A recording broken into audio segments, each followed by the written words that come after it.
eu te dissesse que a cura da sua mente, ela não está em uma pílula, mas naquilo que você não quer encarar? E se aquilo que você chama de doença, na verdade, for algo dentro de você que está pedindo por mudança? Nós estamos vivendo a era da crise da saúde mental. Ansiedade, depressão. Segundo a OMS, cerca de 332 milhões de pessoas no mundo sofrem com depressão. No Brasil, a doença atingiu o quinto lugar no ranking mundial, apresentando um dos piores índices de saúde mental do mundo. Estima-se que até 2030 a depressão será a doença mais incapacitante do mundo. E a pergunta é: por que mesmo com tanta tecnologia, com tantos remédios, terapias, as pessoas estão ficando cada vez mais doentes? Eu acredito que é porque nós estamos vivendo a era da hiperconexão, do excesso de estímulos, da comparação constante, da busca incessante por prazer,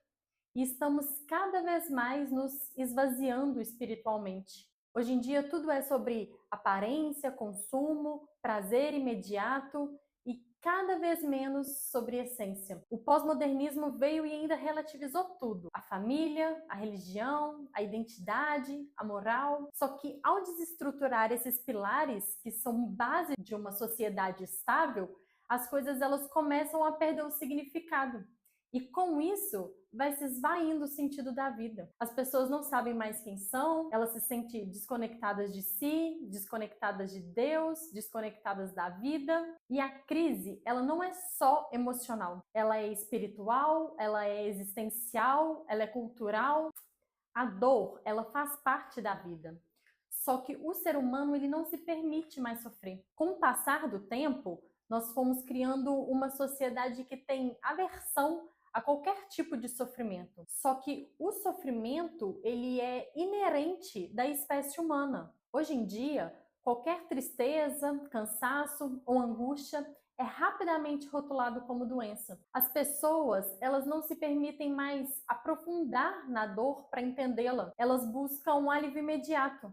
E ao que recorre? Aos medicamentos. E não entendam mal, o problema não é o remédio. O problema é quando ele se torna a única solução. Nós estamos vivendo numa cultura analgésica. Para todo desconforto tem um remédio. Só que nós precisamos começar a despertar em nós um senso crítico. Será que eles nos curam mesmo? Ou será que eles só anestesiam os sintomas? E você já parou para pensar se o Estado quer que você fique bem? Quer que você seja um ser humano saudável? É claro que não, porque as indústrias farmacêuticas e as mídias, elas lucram com gente doente. E se você é uma pessoa lúcida e desperta, você deixa de ser uma pessoa facilmente manipulável. Existe um livro que ele chama DMS. Ele é um manual utilizado no mundo todo por profissionais da área da saúde mental para poder diagnosticar transtornos mentais. E de tempos em tempos, esse livro ele é atualizado. O Dr. Alan Francis, o criador do DMS-4, ele fez um comparativo com o DMS-5 e ele constatou que o livro ele apresenta distorções significativas. Doenças desaparecem, outras surgem, critérios mudam, só que o que pouca gente sabe é que esses livros eles são financiados pelas empresas de psicofarmacologia. E aí essas mudanças começam a fazer sentido, não? Porque elas acontecem com base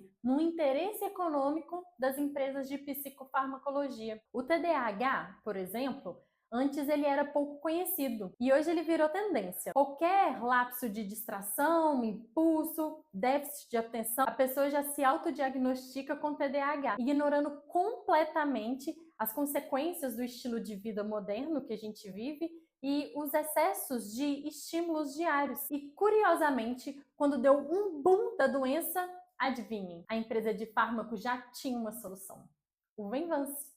Enquanto estava sob patente, a caixa ela custava entre 400 e 600 reais com 28 comprimidos.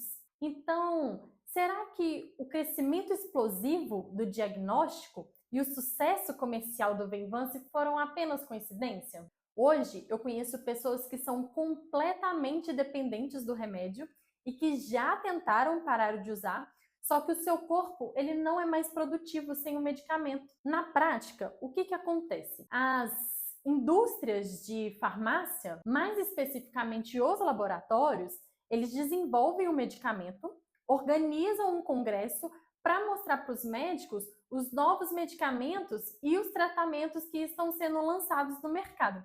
E os médicos, eles ganham dinheiro em cima de determinadas receitas. Em 2008, um psicólogo e professor de Harvard, Irving Kirsch, ele publicou um estudo feito com antidepressivos. O estudo apontou que, ao tratar 8 pessoas, apenas uma reagiria ao medicamento para além do efeito placebo. No entanto, todas elas são expostas ao efeito colateral do medicamento. 10 anos depois, em 2018, eles refizeram um estudo com base nos dados de mais de 73 mil pacientes, e o resultado do estudo apontou novamente que a diferença entre o efeito real do medicamento e o placebo é mínima. E mesmo assim, milhares e milhares de receitas são prescritas todos os dias. Cada vez mais, pessoas estão tomando essas substâncias que acarretam efeitos colaterais pesados porque acreditam que precisam disso para se curar. Só que no fundo, nem os próprios médicos sabem se o remédio de fato vai funcionar.